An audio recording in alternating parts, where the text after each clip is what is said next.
فوالذی بعثنی بالحق نبیا وبالرسالۃ نجیا، قسم اس خدا کی کہ جس نے مجھے نبی برحق بنا کے بھیجا ہے، رسول منتخب فرمایا ہے۔ لو صلیت الفا، ہزار تم نمازیں پڑھو، وہ حججت الفا، اور ہزار حج بیت اللہ انجام دو، وہ سمت الفا، ہزاروں روزے رکھو، غزوت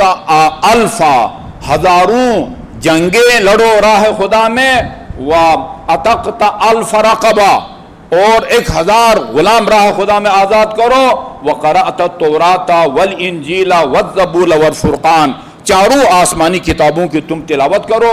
کرتے رہو برابر،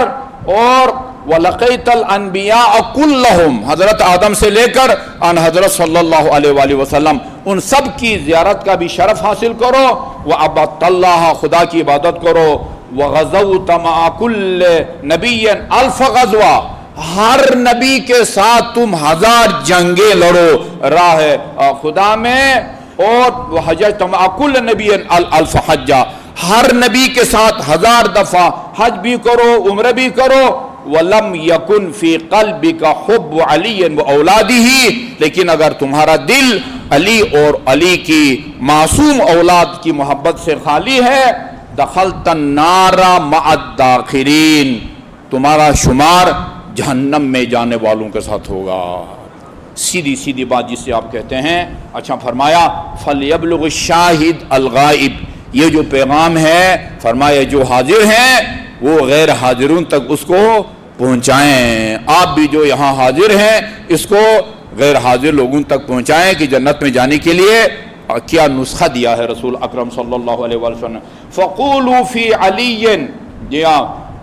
فِي عَلِيٍّ فَإِنِّي مَا أَقُولُ، ہاں علی کے بارے میں یہ جو باتیں میں تمہیں بتا رہا ہوں اس کو بیان کرو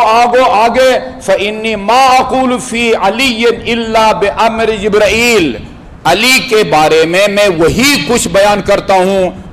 جو جبرائیل مجھے بتاتا ہے، وَجِبْرَائِیل لَا يُخْبِرُنِي إِلَّا مِنَ اللَّهِ، اور جبرائیل بھی وہ اپنے ذاتی خیالات مجھ تک نہیں پہنچاتا، جبرائیل وہی پیغام مجھ تک پہنچاتا ہے جو اللہ نے اس کو دیا ہوا ہو۔ وَإِنَّ جِبْرَائِیل لَمْ يَتَّخِذْ أَخًا فِي الدُّنْيَا إِلَّا عَلِيًّا، اس دنیا میں سوائے علی کے جبرائیل نے کسی کو اپنا بھائی نہیں بنایا، جبرائیل نے علی کو اپنا بھائی بنایا ہوا ہے۔ فَمَنْ شَاءَ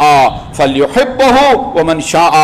فَأَبْغَضَهُ، اب تمہاری مرضی ہے، چاہو تو علی سے محبت کرو اور چاہے تو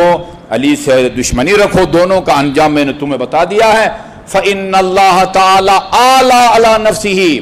اللہ تعالیٰ نے اپنی ذات کی قسم کھائی ہے، اپنی ذات کی قسم کھائی ہے، اللہ یخرج مبغض علی من النار ما دام محبہ فی الجنہ، قسم کس بات کی کھائی ہے کہ جب تک علی کا محب جنت میں رہے گا اس وقت تک علی کا دشمن جہنم میں رہے گا۔ مطلب اس کا یہ ہے کہ جس طرح علی کا محب ہمیشہ جنت میں رہے گا، اسی طرح علی کا دشمن اس نے بھی ہمیشہ جہنم میں رہنا ہے، کیونکہ وہ کافر ہے نا، علی اور اولاد علی کے اہل بیت کا دشمن وہ کافر ہے، اور